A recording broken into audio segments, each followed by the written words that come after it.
mgeni wangu rasmi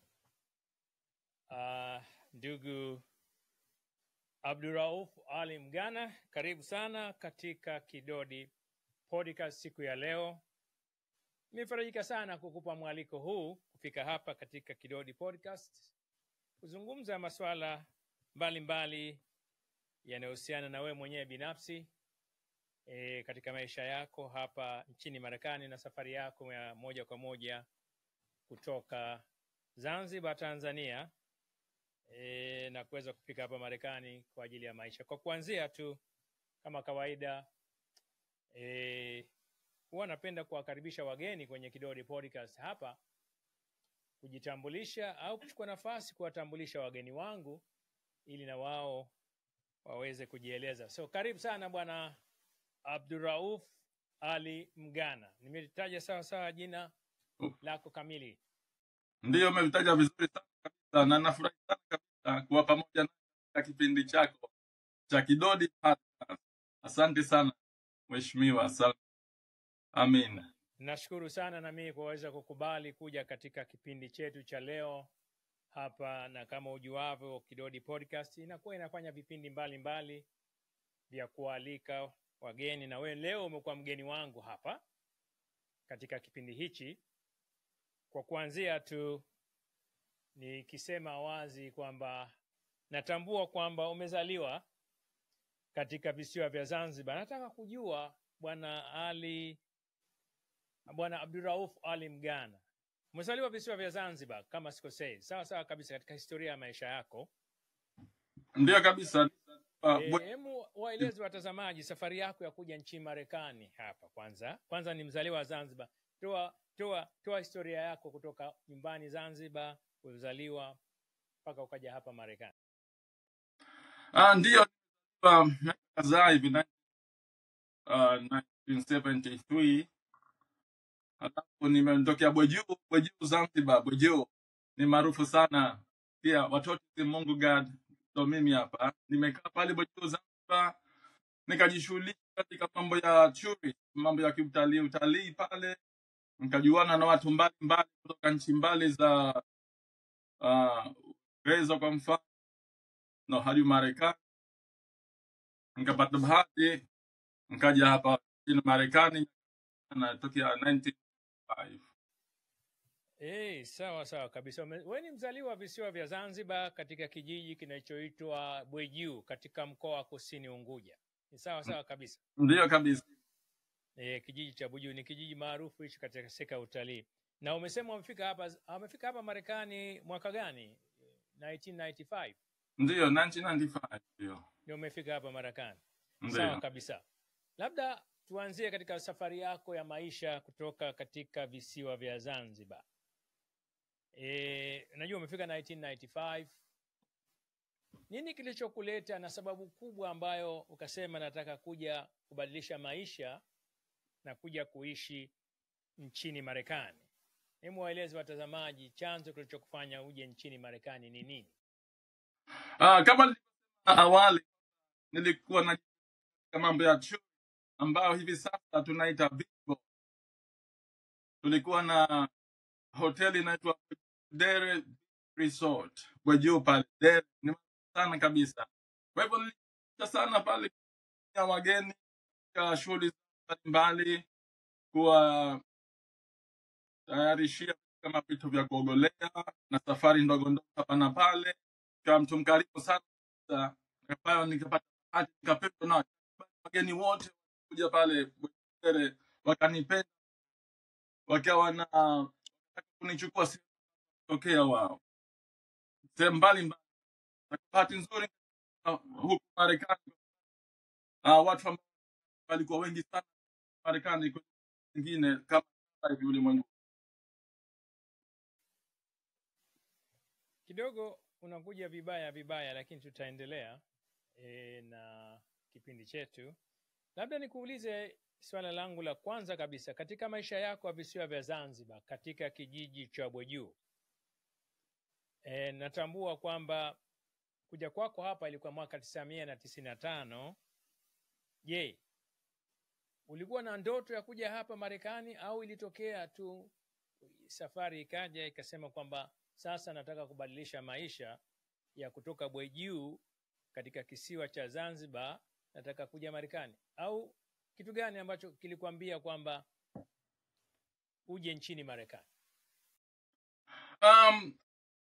Kubwa ni bahati kwamba watu ambao wameishi hapa Marekani wamenipenda na walikuja nchini Bwejuu wakabahatika kukutana. Kwa hiyo ndio ni sababu kubwa, lakini ukiangalia udogoni kwangu niko naangalia atlas zile mapu zile naziangalia, alafu na maglobu yale naangalia na mbali ulimwenguni, nikasema itakuwa ni vizuri sana kabisa iko siku nikiweza kwenda kama hizi. Kwa mfano natembea ufukweni, naona viatu vilivyo sombwa na maji, angalia zaidi tokea mbali sana. Kwa hivyo nahusudu sana kabisa, nilikuwa nahusudu toka nasema iko siku nitapata hata kama kikao cha mwenyewe nitoke nje nende mbali huko pekee Okoto au kama hivyo. Nilikuwa na ndoto hiyo pia ndio. Kwa hivyo ulikuwa na ndoto katika shughuli zako za utalii, ulikuwa na ndoto kwamba utataka kutoka nje ya visiwa vya Zanzibar, ni sawa? Na bahati nzuri ndoto yako ikakuelekeza kwamba uje hapa. Je, ulipata mwaliko au ulipata sponsor kuja katika taifa hili la Marekani kwa wakati huo? Nimepata sponsor. Okay. Sawa kabisa. Na ilikuwa 1995. Tukiendelea na swala langu la pili, labda katika kuwasili kwako hapa Marekani, bwana Abdurauf Mgana, uliwasili katika jimbo gani hapa nchini Marekani? Jimbo gani la kwanza ulipowasili hapa? Seattle, Washington. Hapa Seattle na mpaka leo. Na maana muda wako wote, kwa muda miaka mingapi hivi sasa unaishi hapa Marekani? Tangu 1995. Naweza kusema labda miaka 30 huko Marekani, sawa? Ndio, kama 30 ndio. Na katika kuwasili kwako katika hili jimbo la Seattle, ni jimbo la Washington katika mji wa Seattle, kitu gani kubwa ambacho cha awali kimekupa fursa ya kupenda taifa la Marekani? Baada ya kufika hapa Seattle, kuona mazingira, nini kilichokupa upendo wa jimbo la Washington katika jiji la Seattle? Upendo wako ulianza wapi? Upendo mkubwa kweli, naweza kusema watu ni wakarimu kabisa. Watu wakarimu ambao wanakuchukua jinsi vile ulivyo. Hawajali unatokea wapi na unataka gani, wanakuchukulia vile ambavyo wewe. Jambo hilo ambalo sana kabisa. Lakini pia na mazingira ya hapa ambayo inaasili kama mito mingi, maziwa, bahari, milima, barafu, mambo ambayo yanapendezesha sana kabisa.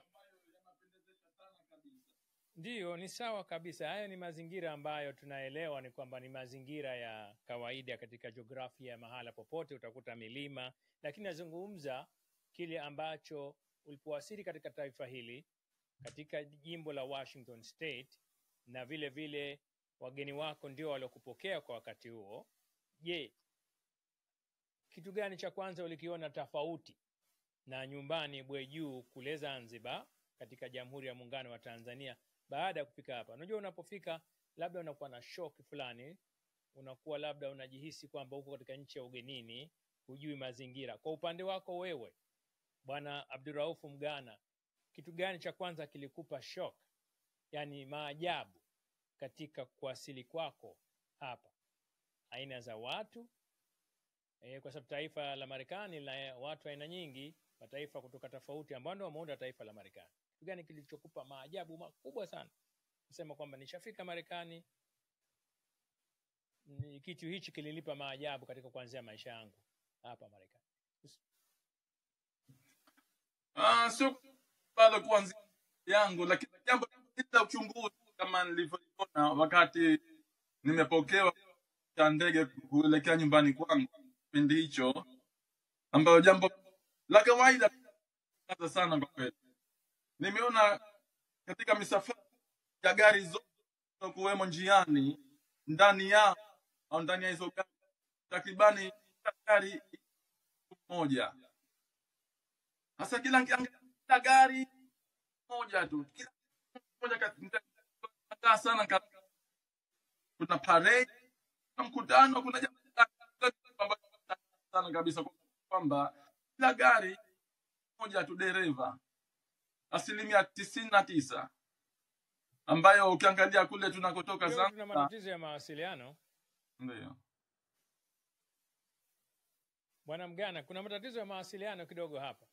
ndio Yeah, hebu rejea tena kidogo hapo ambapo umemalizia. Tatizo nini? Unasema magari au kitu gani chingine? ando nasema gari, kila gari ina mmoja tu ambao ni dereva. Okay, hicho ndio kitu cha kwanza ambacho kilikupa mshangao wakati wa kuwasili.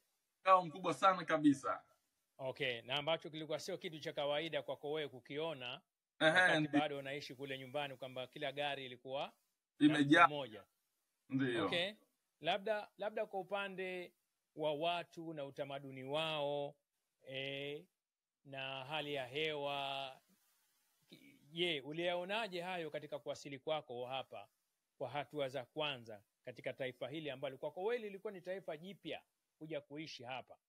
Hebu waeleze watazamaji, ulipata kitu gani kikubwa kiutamaduni, hali halisi ya mapokezi, hali halisi ya maingiliano, hali halisi labda ya vyakula na vitu vingine. Hebu waeleze kitu gani cha kwanza kilikupa furaha, kilikupa huzuni na kilikupa maajabu, kwa sababu uko katika nchi ambayo sio uliozaliwa. Ndio kusema kweli, tabika kiasi kuhusu chakula, kuhusu samaki. Samaki wa huko ladha yao ilikuwa sio nzuri sana kulinganisha na samaki wa Bwejuu. Wake samaki wa Bwejuu watamu sana kabisa, wana chumvi tayari bila kutiwa chumvi. Sasa hapa nimegundua kwamba samaki wa hapa kwa baridi nimeambiwa ni moyo kwa kipindi, lakini badala ya moyo akundua yuko samaki anaitwa salmon. Ile samaki anaitwa salmon. Yule akaileta ile ladha ya Kibwejuu. Nikaanza kupenda samaki kwanza kipindi hicho. Lakini kwa maji ya watu, jinsi pale ninapokutana na watu ambao jambo moja lilikuwa ni tofauti kidogo na mila zetu pale Bwejuu au Zanzibar, ni kwamba jinsi pale kukutana na watu, ile kuangaliana kwa macho, ile nimegundua jambo ambalo sana kabisa. Kuangaliana macho, kuangalia hilo kwangu ni jambo zuri sana kabisa. Lakini tukapata muda kwamba ukizungumza na mtu wa Marekani ni lazima kuangaliane macho kwa jambo la kawaida kabisa. Lakini kwangu ni vigumu sana kwa mtu kwa kidogo. Sawa. Labda tukiendelea na kipindi chetu bwana Abdurauf, labda niji katika swala jingine hapa. Marekani mara nyingi taifa la Marekani limekuwa ni chanzo cha wahamiaji na mara nyingi tumeambiwa kuja taifa hili kama ni ndoto, wanaita American Dream, au sio? Ndio. Umeona ndoto hizo kwako wewe, umeiona vipi American Dream au ndoto la taifa hili baada ya kukaa na kuasili kwako? Kitu gani kilichokwambia American Dream iko hivi? Kitu gani cha kwanza ulichokiona katika American Dream, kama ilivyokuwa tunaambiwa huko nyuma kwamba kuna kitu kinaitwa American Dream? Sasa kwa upande wako wewe, ulipoanza kuja hapa na kufuata taratibu zote za kisheria za ukaazi na mambo yako, kitu gani cha kwanza American Dream uliona? Kweli mara ya kwanza hii kusema dream ni ndoto kweli kabisa, kwa sababu mara ya kwanza katika Umarekani nilikuwa na matarajio fulani ndani ya akilini mwangu, itakuwa hivi, itafanya hivi, lakini yale yote matarajio ambayo yalikuwa ndani mwangu ilikuwa ni tofauti kabisa sana kabisa na uhalisia. Sasa hiyo inatabisha sana au ilinitabisha sana kabisa. Kwa hivyo nimejikuta mwenyewe kama vile nilikuwa ninaota. yale yote ambayo nayafanya kila siku kwangu mimi yalikuwa ni kama ndoto, sio mipango yangu tena, inakuwa kama ndoto, kama ninaota tu, najishtukia niko hivi, najishtukia nafanya hivi, najichezea tu, sio kama nipanga au ninapanga. Nimejikuta kwamba mambo yanatokea wenyewe bila ya mimi kuyapanga.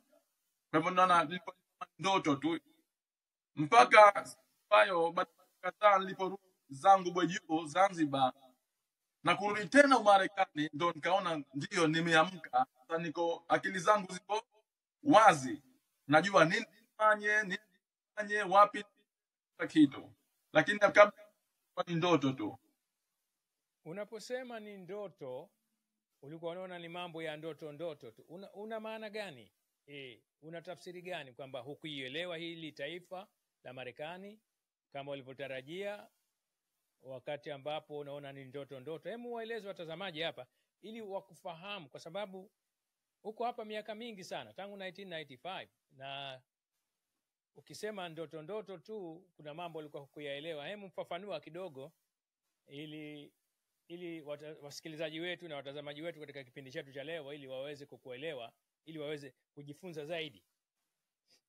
Nakusudia mwanzo nilipofika hapa nchini nilikuwa na matarajio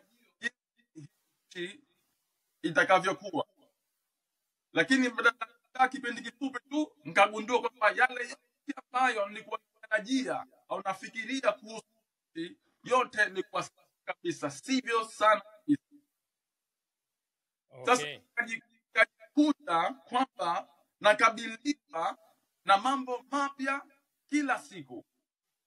Unaweza kuyasema hayo mambo mapya? Ukiyasema mambo mapya, ni mambo gani hayo ambayo uliona ni mapya kwako wewe katika kuasili hapa?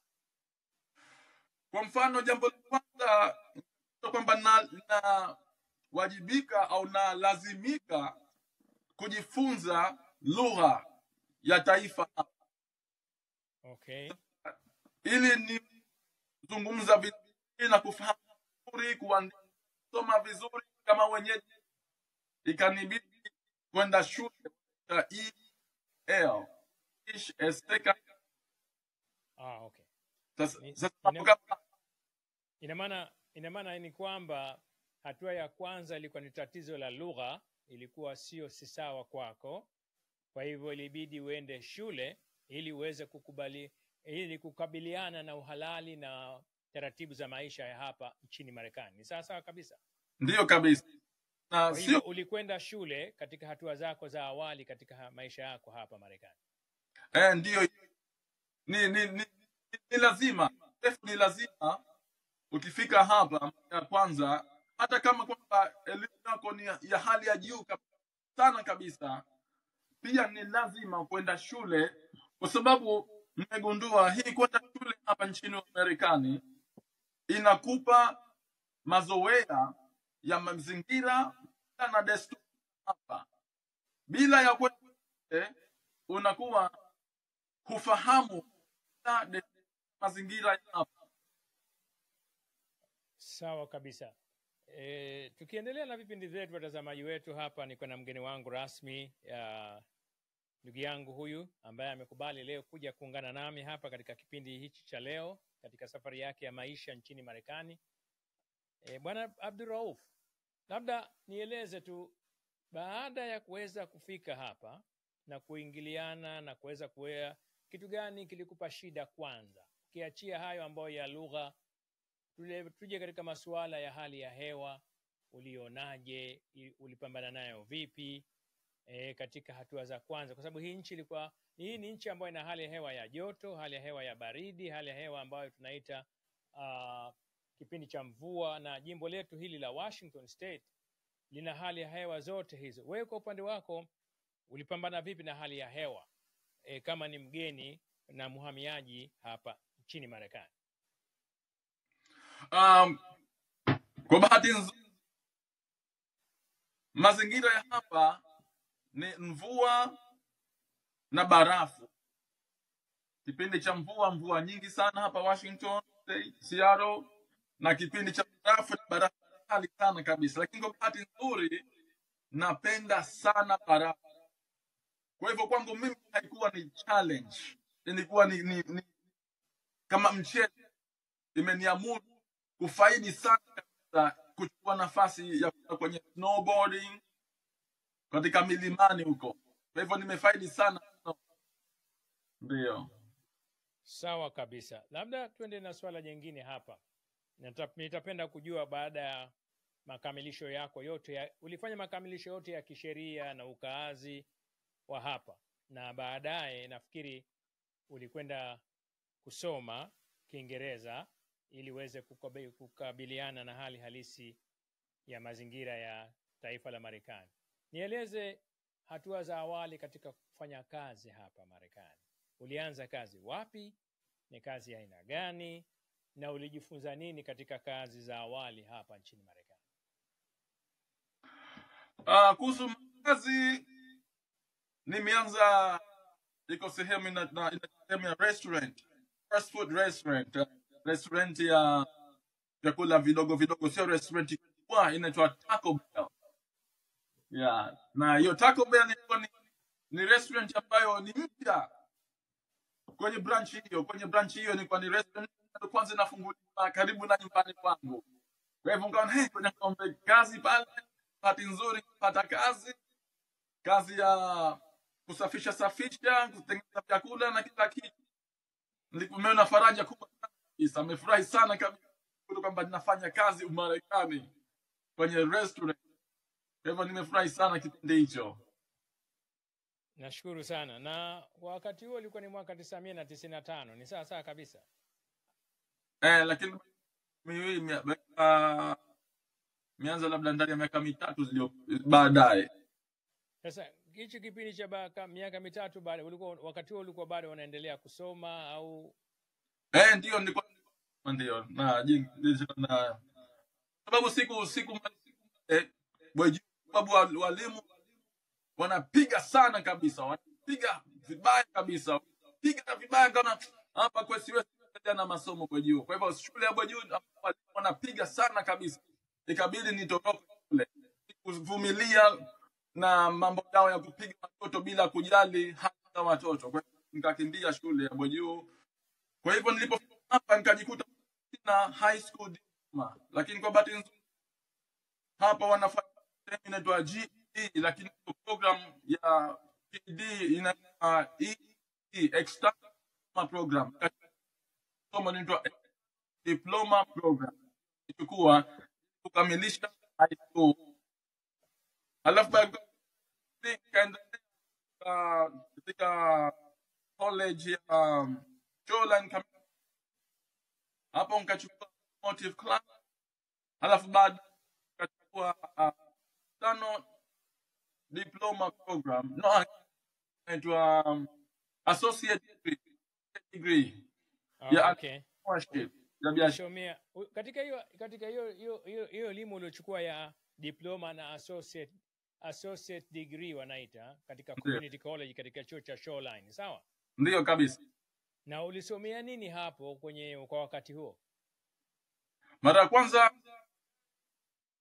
kabla ya associate mambo ya magari, lakini nikaona bora niende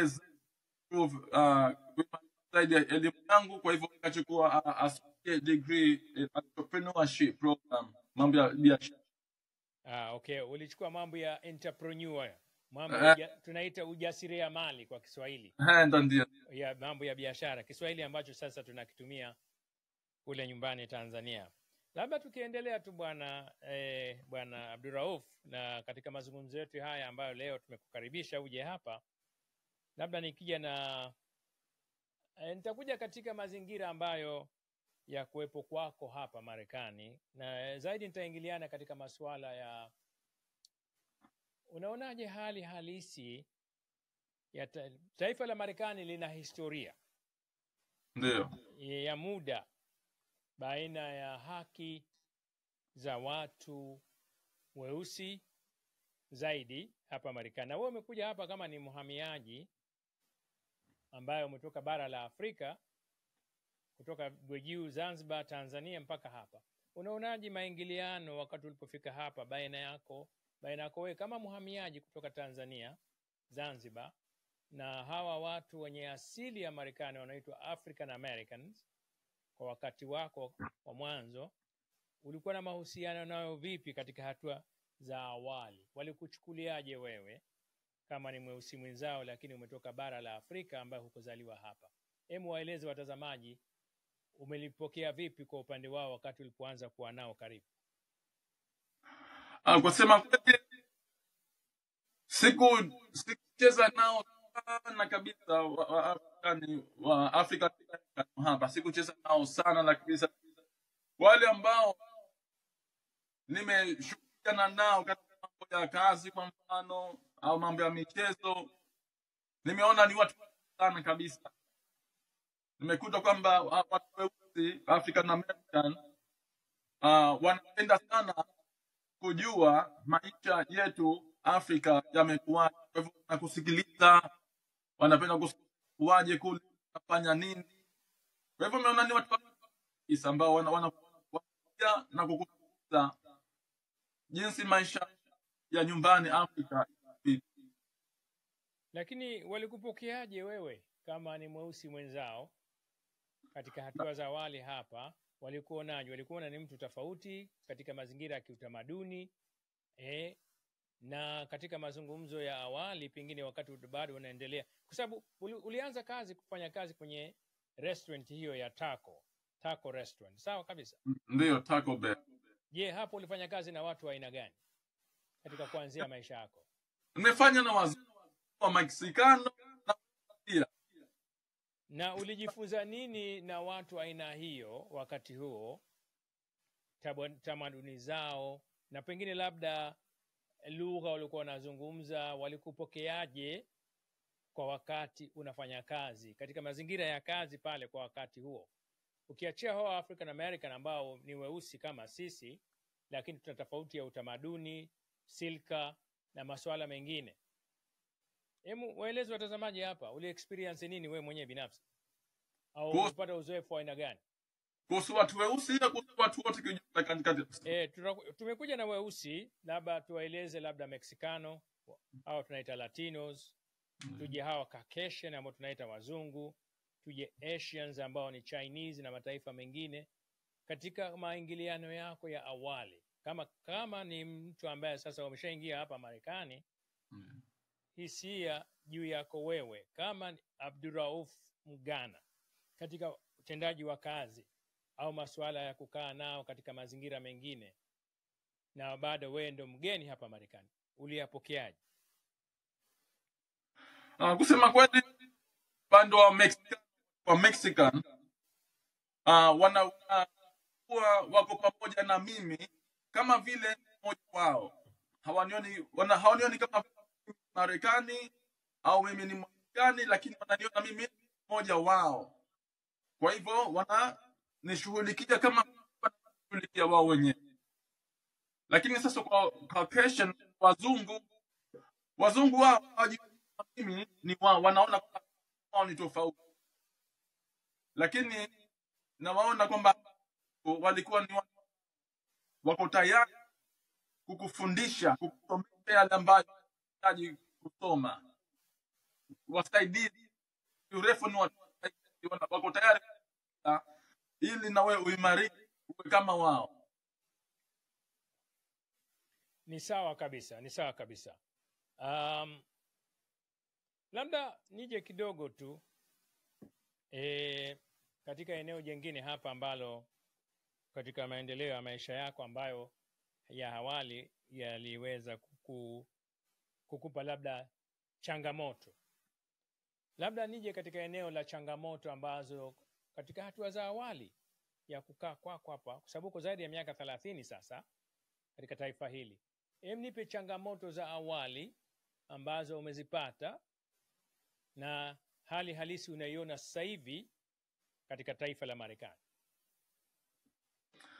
Kusema kweli, kwangu hakuna changamoto kali. Changamoto zangu ni mambo ya kawaida, but kwamba au nafsi yangu mimi nakuwa sipendi kufanya kazi kwa mtu. napenda kufanya mimi mwenyewe. Kwa hivyo nikajikuta nikianzia duka garaji la kutengeneza magari ili niweze kujiajiri mimi mwenyewe. Sasa changamoto ni kwamba mimi ni mpya, biashara imeanza ya kutengeneza magari. Asitanibidi kodi sehemu ya magari, kwa mfano garaji. Changamoto zake kwa hizo, kiwango cha kila mwezi kilikuwa ni kikubwa kuliko kipato changu. Sasa hiyo changamoto zilinikabili sana kwa muda mrefu, mpaka fulani nikawa imani ambayo kipato changu kikawa kimezi matumizi. Mimi unaweza kuniambia kwamba wewe ulipenda kujiajiri mwenyewe hapa nchini Marekani katika, na changamoto zako, kipato chako kilikuwa ni kidogo zaidi katika ajira ambayo ulikuwa umeanza nayo ya kutengeneza magari, au kipato chako kilikuwa ni kikubwa zaidi? Mara ya kwanza kwa kidogo zaidi za magari kuliko kodi ya duka lenyewe. Okay, sawa kabisa. Kwa hivyo hukupendelea zaidi baada muda kuendelea kuishi, ulipendelea zaidi mwenyewe kujiendeleza wewe mwenyewe katika maisha yako, hukupendelea zaidi maisha ya kutumwa au kuajiriwa na mtu yoyote. Ni sawa kabisa? Ndio, sawa kabisa. Leo sipendi kuajiriwa. Umehisi kwamba kuishi kwako Marekani katika dream yako moja ambao umeweza kuifanikisha hapa, kama tunasema wahamiaji tunaambia American dream, ndoto ya Marekani, kwamba kujiajiri wewe mwenyewe bila kuajiriwa na mtu na kufanya shughuli zako bila kuajiriwa na mtu mwingine yote. Ndio kabisa. Hizo ndio. Na kwa hilo ambalo wewe umeliona kwako, unawaambia nini wahamiaji wengine wa Kitanzania ambao watapenda kuja nchi hii? Je, unawaambia zaidi wajiajiri wao wenyewe au waweze kuajiriwa katika hali halisi na mtizamo wako mwenyewe kama ulivyo na ulivyokaa hapa kwa muda mrefu? Unatoa ushauri gani kabla hatuende katika hatua nyingine ya masuala mengine? Kusema kweli, kujiajiri wewe mwenyewe ukiwa una uzoefu kwa jambo ambalo unajiajiri wewe mwenyewe, halafu mwaminifu, itakuwa ni bora kujiajiri wewe kuliko kuajiriwa. Lakini kwa mapendekezo yangu, ningependekeza kwamba yote yule ambaye anakuja nchi, ni muhimu kupata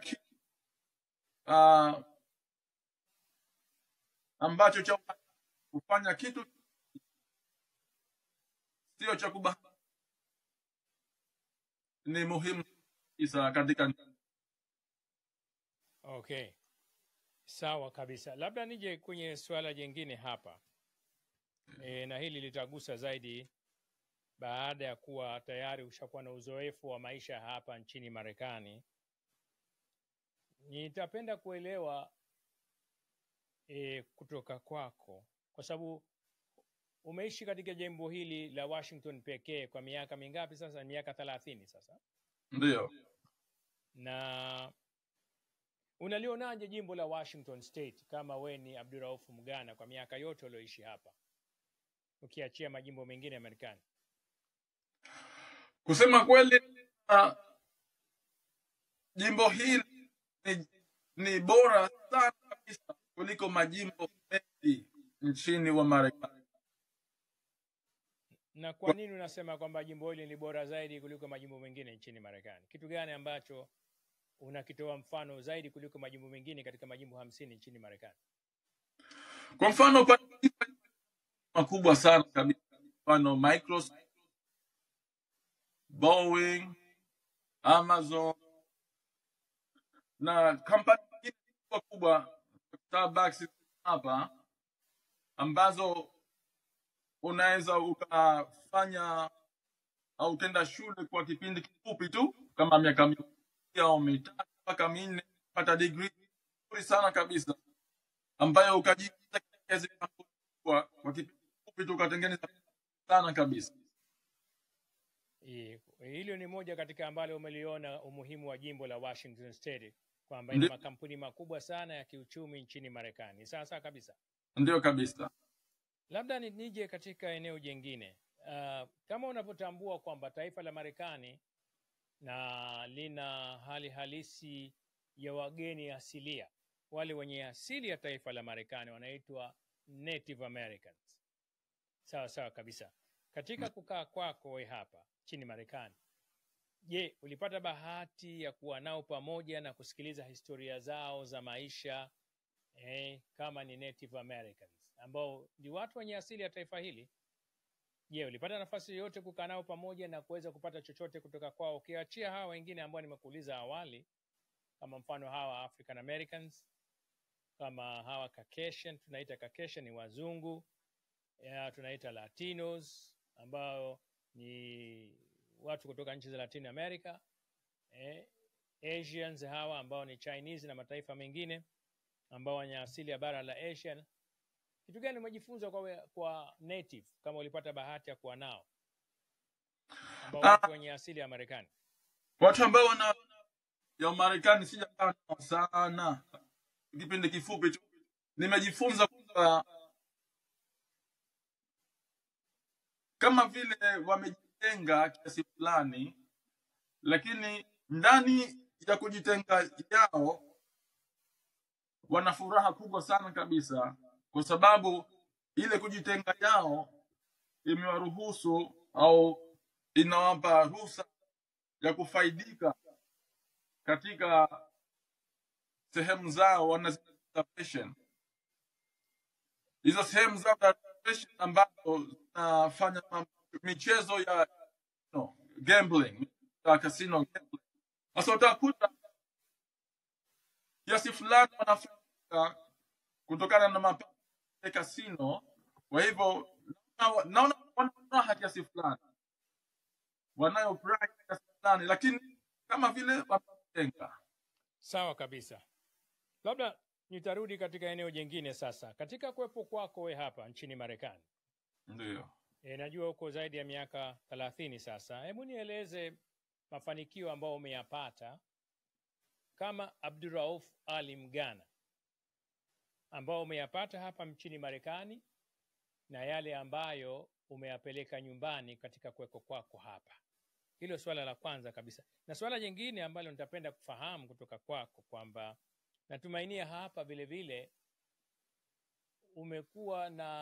umeingiliana na Watanzania hapa ambao wako hapa. Katika hatua za mwanzo kufika kwako, ulijifunza nini kwa jamii ya Watanzania ambao walikuwa hapa katika jimbo la Washington State?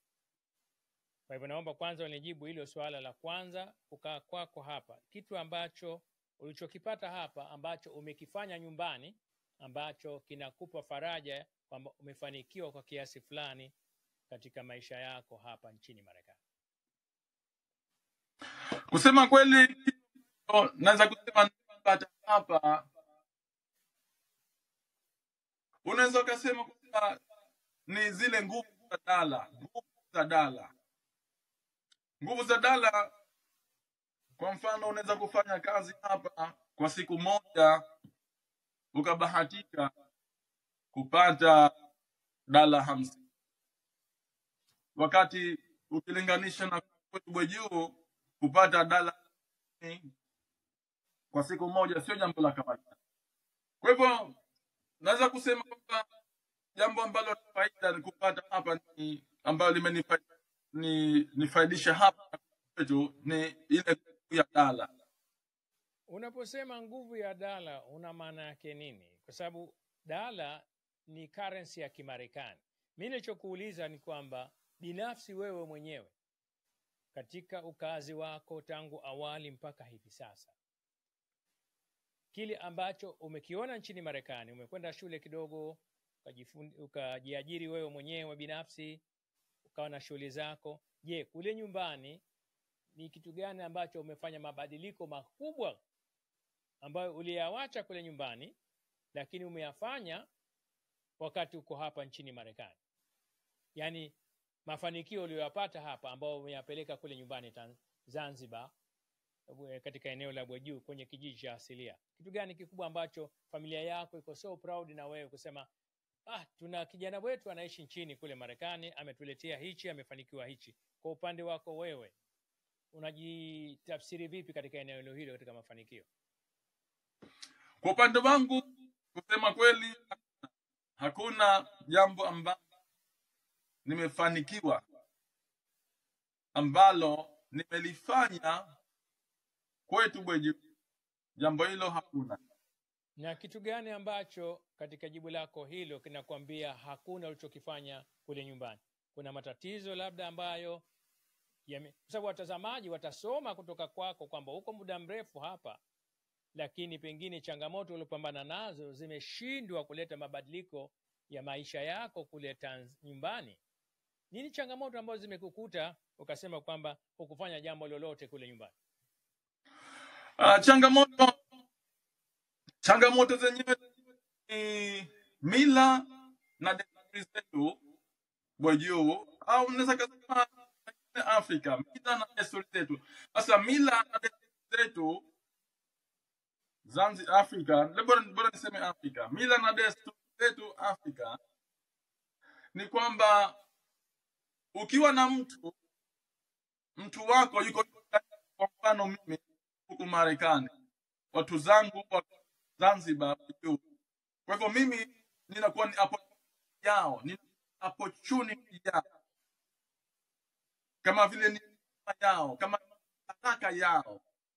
Kwa hivyo chochote ambacho kinatokea kwangu au kinatoka kwangu, kwao wao ni baraka, wanachukua kwa njia ya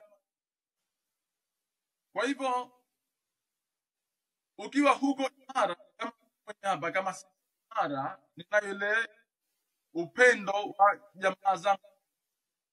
Kwa hivyo kitu chochote kile fanya hapa itakuwa ni kinyume na malengo yangu. Mimi nitakuwa malengo yangu nunue kiwanja, kwa mfano yangu nunue kiwanja. Lakini kwa wao ni baraka za kiwanja. Kwa hivyo lolote linalofanya kule wanafanya wanavyoweza, ni baraka. Kwa hivyo unanieleza kwamba muda wako mwingi ulioishi hapa hakuna kile ambacho kimefanikiwa kutokana na sababu nyingi za kifamilia ambazo zimekuzuia usifanye maendeleo zaidi kule nyumbani. Sawa kabisa. Sawa kabisa. Na unahisi nini wewe kwa hilo, kwa watazamaji wengine watakuwa nasikiliza kipindi chetu? Unawashauri nini kama hukufanikiwa we hapa kwa mazingira ya hapa, umekuja hapa umeishi, lakini nyumbani hakuna mabadiliko? Unashauri nini kwa wale ambao wapya wanakuja taifa hili? Nini wafanye? Kwa yeyote yule anakuja katika taifa hili akifanikiwa au akifanikiwa huko katika mpilika zake za asimishe shughuli zake kule. Kwa hivyo nguvu zake zote zile akusanye yeye mwenyewe, nguvu zake zote zile akusanye yeye mpaka kwa yeye tayari, kwa yeye mwenyewe fanye kitu yeye mwenyewe. Sawa kabisa. Nakushukuru kwa hilo, kwa ufafanuzi wako. Labda tuje katika mazingira mengine hapa ya taifa la Marekani. Kwa uzoefu uliokaa hapa Marekani, emba nieleze tu kuhusu Marekani. Unaionaje katika misingi ya utawala wake tangu kuja kwako? Unaonaje Marekani katika utawala wa majimbo, utawala wa serikali kuu ya Marekani ilivyo? Kwa uzoefu wa kukaa kwako hapa, hebu waambie watazamaji nini ambacho umejifunza katika masuala ya utawala. Tukisema utawala, haki za binadamu, sheria na mambo mengi tu ambayo umejifunza hapa Marekani, ambayo pengine yako tofauti na taifa lako la asilia. Hebu waambie watazamaji nini umejifunza wewe hapa katika eneo hilo katika muda wako ulipokaa hapa nchini Marekani. Kuhusu mambo ya utawala au sheria kuhusu hii, nimegundua kwamba kila mtu anayo nafasi yake kuhusu mambo ya utawala. Kwa hivyo ukiwa unahitaji nani, ni lazima utafute mtu ambaye ana uzoefu katika yale mambo ambayo unayapitia. Licha ya hii, utaona kwamba mikosi, shida zinakuwa nyingi sana kabisa. Okay, ni sawa kabisa. Nikisema utawala nazungumza sa Marekani kiutawala ina maeneo mawili makubwa.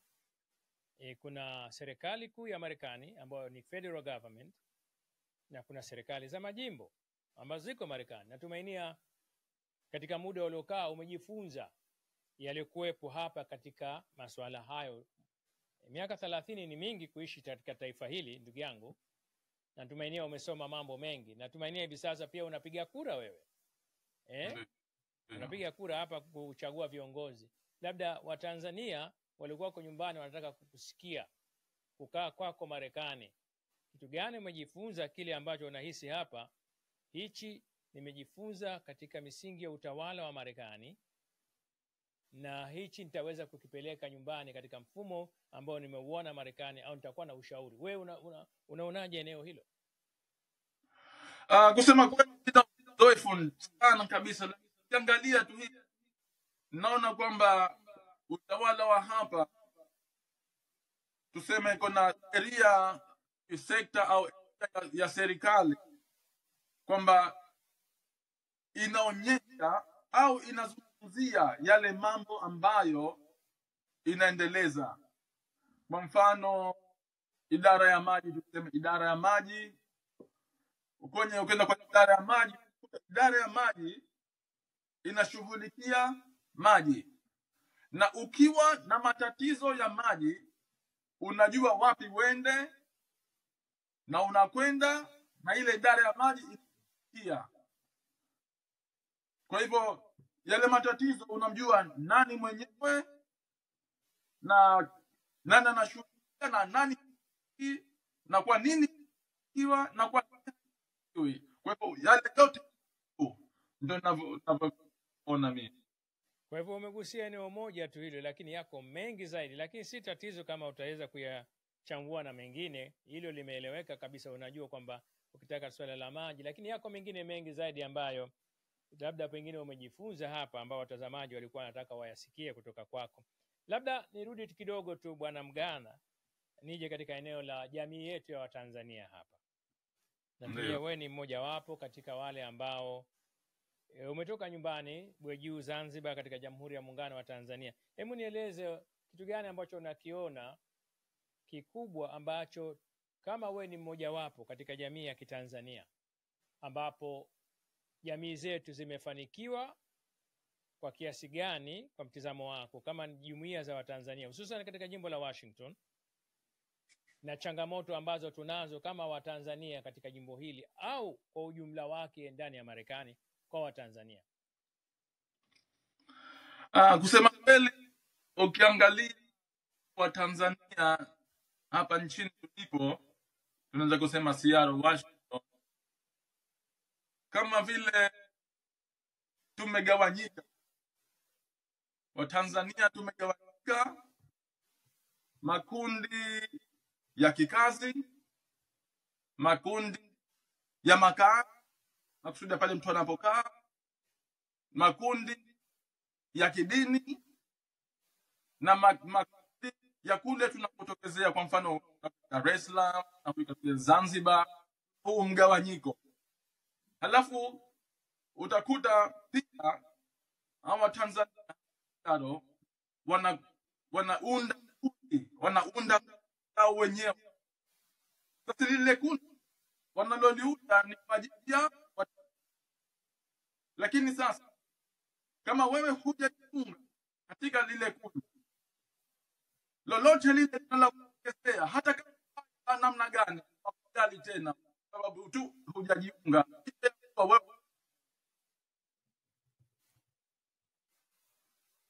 Kwa maoni yako wewe, unahisi hilo ni moja katika matatizo ambayo tunayo kama wahamiaji hapa Marekani?